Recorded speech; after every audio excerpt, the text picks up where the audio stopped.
Cake కావాలమ్మా. ఏ cake కావాలి? Cake. Chocolate కేకా? అయితే సరే చేస్తాను. అంతసేపుడికి వెళ్ళి ఆడుకో. వెళ్ళు.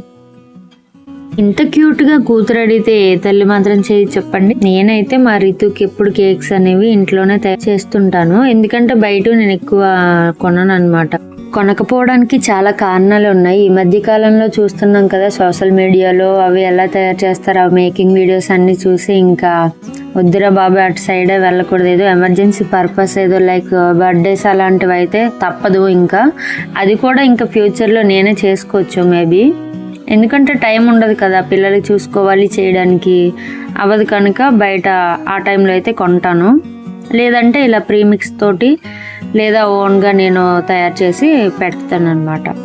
ఈ ప్రీమిక్స్ అనేది న్యూగా ఎవరికైనా రాకపోయిన వాళ్ళకి లేదా అసలు బేకింగ్లోన జీరో నాలెడ్జ్ ఉన్న వాళ్ళకైతే చాలా బాగా యూజ్ అవుద్ది.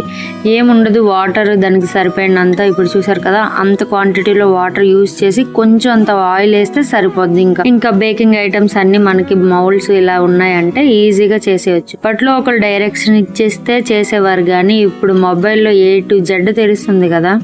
సో అందరూ ఎడ్యుకేటెడ్, ఎవరు అన్ఎడ్యుకేటెడ్ పీపుల్ కూడా కాదు. సో ఇలా పిల్లలకి అప్పటికప్పుడు ఒక ½ ముందు ఇలా రెడీ చేసిస్తే బాగుంటుంది.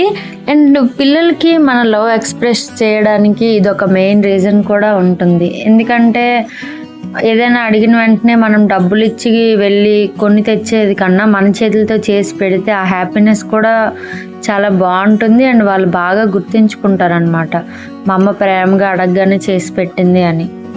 మీరు చూసుకున్నట్లయితే మా రితు ఎక్స్ప్రెషన్ చూడండి ఎంత బాగా పెడుతుందో. ఆ ఎక్స్ప్రెషన్ చూసి నేను అంతవరకు కష్టపడే కష్టం మొత్తం నాకు అసలు ఏం తెలియలేదు.